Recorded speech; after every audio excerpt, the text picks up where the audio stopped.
کہا 2 بچے پیدا کرو, وہ 2 لڑکے ہوں گے یا لڑکیاں ہوں گی, یہ فیصلہ کون کرے گا؟ ہے بھائی. اگر آپ کہتے ہیں کہ کسی کے گھر میں 2 لڑکے ہو گئے تو اب لڑکی نہیں آنی چاہیے کیونکہ وہ تیسری ہو جائے گی, تو سوال پیدا ہوتا ہے کیا یہ نیچر کے خلاف نہیں ہے کہ ایک آدمی کو آپ بیٹی کی نعمت سے محروم کر رہے ہو؟ ہے بھائی, کیا گھر میں بیٹی کا وجود ضروری نہیں ہے؟ گھر تو عورت سے آباد ہوتا ہے. بیٹیوں سے جس طرح کی محبت باپ کو ملتی ہے وہ بیٹوں سے نہیں ملتی. اور اگر جن کے 2 بیٹیاں ہو گئی, بیٹا نہیں ملا, وہ کیا کریں گے؟ یعنی آپ نے قوم کو جب ایک نعرہ دیا ہے تو ان تمام اعتراضات کا جواب بھی تو دینا, کیونکہ یورپ نے یہ نعرہ دیا تھا, ان اعتراضات کا جواب نہیں دیا, لہذا ان کا خاندان کیا ہو گیا؟ برباد ہو گئے. وہ بعد میں پچھتا رہے ہیں کہ یار ہم نے کیا کس چیز پہ لگا دیا قوم کو. تو 2 بیٹیاں ہوں گی یا 2 بیٹے ہوں گے؟ اب جس کے ایک بیٹا ایک بیٹی ہو گئی اس کو تو چلو بیٹا بھی مل گیا, اور کیا مل گئی؟ بیٹی بھی مل گئی. اگرچہ وہ اولاد پہ ظلم یہ ہوا کہ وہ بھائی اور بہنوں کی نعمت سے محروم, کیونکہ بھائیوں سے الگ محبت ملتی ہے, لڑکی کو بہن بھی تو چاہیے. ارے آپ کی بیٹی کو بہن کی نعمت چاہیے کہ وہ بہنوں سے جو باتیں آپس میں شیئر کرتی ہیں وہ ماں اور باپ سے بھی نہیں کر سکتی. بھائی کو بھائی چاہیے, بہن کو بہن چاہیے, اسی طرح بھائی کو بہن بھی چاہیے اور بہن کو. یہ فیملی تو اس طرح سے بنتی ہے. نیچر کے خلاف قوم کو کیوں لے کے جا رہے ہیں آپ؟ تو پہلا سوال یہ ہے میرا جناب جسٹس صاحب سے کہ آپ نے جو قوم کو کہا 2 بچے ہونے چاہیے, تو جن کے ایک لڑکا ایک لڑکی ہو گئی, ظلم تو ان پہ بھی ہوا کہ لڑکے کو بھائی نہیں ملے اور لڑکی کو بہن نہیں ملا, ظلم تو ان پہ بھی ہوا, چلو ہم نے مان لیا. لیکن باپ اور ان کی چلو پھر بھی ایک بیٹا ایک بیٹی مل گئے ماں باپ, جن کے 2 بیٹیاں ملی وہ بیٹے سے کیا ہو گئے؟ محروم. ان کا بڑھاپا کیسے ہوگا؟ ان کو گورنمنٹ کھلائے گی کیا؟ اب گورنمنٹ پہ اتنا بوجھ ڈال رہے ہو, مقصد گورنمنٹ پہ بوجھ کو کم کرنا ہے بھائی, ٹھیک ہے, لیکن اس سے گورنمنٹ کا بوجھ کم ہوگا یا بڑھے گا؟ بڑھے گا. بڑھاپے میں پینشنیں اتنی دینی پڑیں گی بڈھوں کو کیونکہ ان کے پاس جوان کمانے والا گھر میں کوئی بھی, تو ہر ایک کی پینشن جاری کرنی پڑے گی آپ کو. ابھی تو مخصوص قسم کے لوگوں کی پھر رکشے والے کو بھی پینشن دینی پڑے گی, جمعدار کو بھی پینشن دینی پڑے گی, ٹیکسیاں چلا رہے ان کو بھی پینشن دینی پڑے گی, کیونکہ گھر میں بیٹا کمانے کے لیے نہیں ہے. اس کا جواب چیف جسٹس کے پاس بولو بھائی نہیں ہے. اگر ہے تو مجھے بتائیں وہ.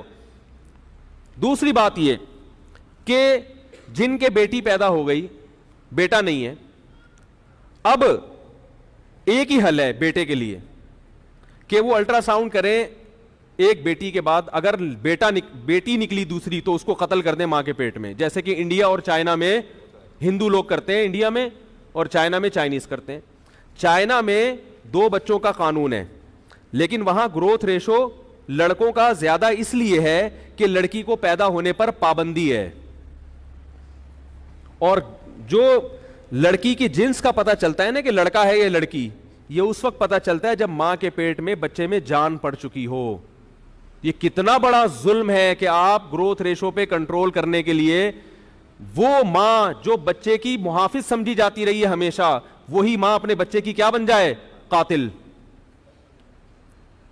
اسی ظلم کو قرآن نے بیان کیا, وَإِذَا الْمَوْءُودَةُ سُئِلَتْ بِأَيِّ ذَنبٍ قُتِلَتْ, جس دن اس بچی سے پوچھا جائے گا بتا تجھے کس جرم میں قتل کیا گیا, کیونکہ اس بچی کا کوئی والی وارث نہیں, وہ تو پیدا ہی نہیں ہوئی نا جو کیس کرے عدالت میں.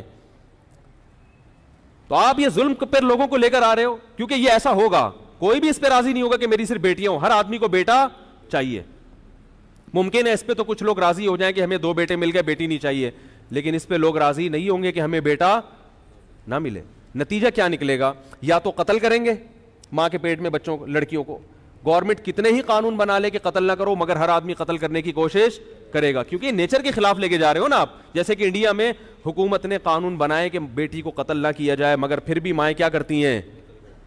اگر ماں نہیں کرتی شوہر کرواتا ہے زبردستی, مارو اس کو ماں کے پیٹ میں, اور کتنے دردناک اذیت ناک طریقے سے قتل کیا جاتا ہے. میرے پاس کیسز آتے ہیں, بعض مائیں کرتی ہیں تو پچھتاتی ہیں بعد میں, بچے کی سانس اکھڑتی ہے ماں کے پیٹ میں, پتہ چلتا ہے کہ جان جا رہی ہے کسی کی. تو یہ گناہ کس کے کندھوں پہ ہوگا؟ چیف جسٹس کے, جو یہ قوم کو کیا سکھا رہے ہیں کتنے بچے ہوں. تو جتنے کروڑوں لڑکیاں ماں کے پیٹ میں قتل ہوں گی نا لڑکے کی لالچ میں, کیونکہ جب 2 ہی ہیں تو اب تو بھائی ایک آدھ تو بیٹا چاہیے. تو اس کا چیف جسٹس کے ذمہ جواب کیا ہے؟ قرض ہے. اور دوسرا طریقہ یہ کہ قتل تو نہیں کریں گے, مگر 2 جب ہو گئے تو 2 بیٹیاں ہوئی تو بھائی جس کے بیٹیاں ہوئی ہیں اس کو یہ اجازت دی جائے کہ آپ مزید بچے اس لالچ میں پیدا کر سکتے ہیں کہ کیا ہو جائے بیٹا. تو نتیجہ یہ نکلے گا کہ جن کے 2 بیٹے ہو گئے وہ نسل رک گئی, جن کے بیٹیاں ہوئی تو وہ نسل چلتی رہے گی. تو 6 8 بیٹیاں ہوں گی بیٹے کی لالچ میں, تو گروتھ ریشو مرد اور عورت کا وہ نیچرل نہیں رہے گا. لڑکیاں دھڑام سے اور لڑکے مارکیٹ میں شارٹ ہو جائیں گے. اس کا بھی جواب کسی کے پاس, یہ تو ابھی ابتدائے عشق خیر ہوتا ہے کیا, آگے دیکھیے ہوتا ہے کیا. یہ میرے دلائل ابھی شروع نہیں ہوئے ہیں. نہیں آ رہی بات. یہ جو 2 بچوں والا فلسفہ ہے نا, اس کے خلاف ابھی میں نے دلائل شروع نہیں کیے. تو اور بھی کچھ سوالات ہیں, ایک اور سوال کر لیتا ہوں. نمبر 2, چیف جسٹس صاحب طریقہ بھی بتائیں کہ 2 بچوں کے بعد حمل روکا کیسے جائے. ایسا کوئی طریقہ جو صحت کے لیے نقصان دہ نہ ہو. کسی کا باپ بھی ایسا طریقہ آج تک ایجاد نہیں کر سکا کہ حمل بھی روکا بھی جائے اور صحت کو نقصان نہ ہو. وہ گورے نہیں کر سکے ایسا کوئی طریقہ. میرے پاس ریٹن میں گوروں کے ڈاکٹروں کے انگلش میں حوالے ان کی کتابوں کے ساتھ موجود ہیں, جو نوبل انعام یافتہ ڈاکٹر ہیں. وہ کہتے ہیں کہ آج تک کوئی ایسا طریقہ ایجاد نہیں ہوا کہ آپ حمل روکنے کی کوشش کرو اور مرد یا عورت کی صحت کو نقصان نہ ہو. یہ ہو نہیں سکتا کیونکہ یہ نیچرل ہے نا.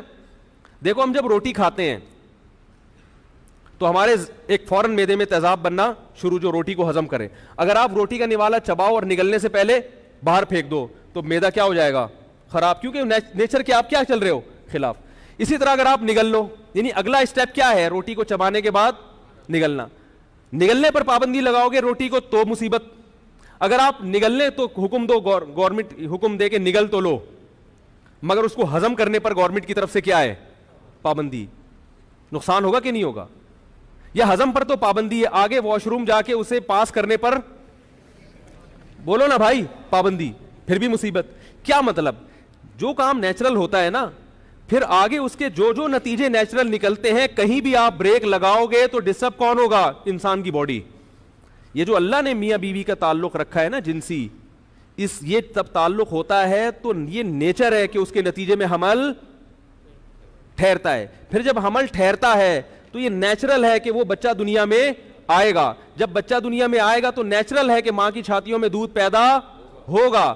کسی بھی اسٹیپ پہ آپ بریک لگاؤ گے تو بیڑا غرق ہوگا عورت کا.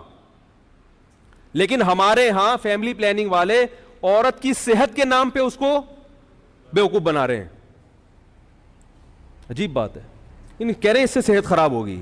تو یہ صحت اگر خراب ہوتی تو یہ پروسیس نیچرل نہ ہوتا, یہ نیچر کے خلاف ہوتا. سمجھ میں آ رہی ہے بات؟ تو جج صاحب یہ بتائیں گے کہ وہ کون سا طریقہ ہے جس کو اختیار کیا جائے گا اور صحت خراب نہیں ہوگی. میری نظر میں صرف ایک ہی طریقہ ہے, وہ یہ کہ میاں بیوی ایک دوسرے کے قریب آنا چھوڑ دیں. اس کے علاوہ کوئی بھی طریقہ نہیں ہے. تو پھر آلٹرنیٹ راستہ جج صاحب کے ذمے ہے کہ جب مرد اپنی خواہش پوری نہیں کرے گا تو وہ کہاں جائے گا, پھر وہ کیسے اپنی خواہش پوری کرے گا. یہ سوال کس کے ذمے ہے؟ جج صاحب کے ذمے, کہ وہ اخبار میں اناؤنس کریں گے کہ میں نے یہ اسٹیٹمنٹ تو دے دی ہے کہ 2 بچے یہ اچھے, مگر ان تمام سوالات کے جواب کہ جو مرد شادی کرنا چھوڑ دیں یا بیگم کے پاس جانا چھوڑ دیں تاکہ بچہ نہ ہو, تو ان تمام حضرات سے گزارش ہے کہ وہ میرے پاس تشریف لائیں. میں نے اس کا کوئی ایسا آلٹرنیٹ نکالا ہے, کیونکہ مرد کو جب خواہش پیدا ہوگی تو پھر بیوی کے پاس جانا بھی کیا ہے, نیچرل ہے. اگر وہ نہیں جائے گا تو اس کی صحت کو کیا ہوگا. تبھی تو کنواروں کے منہ تو دیکھو بیچاروں کے, یہ جتنے چھڑے چھاٹ ہیں ان کے چہروں پہ رونق نہیں ہوتی. میں نے تو جس کنوار میں شکل دیکھ کے بتا دوں کنوار ہے سالا, چہروں پہ رونق ہی نہیں ہے. جیسے ہی شادی ہوتی ہے دولہا کے چہرے پہ رونق آتی ہے کہ نہیں آتی؟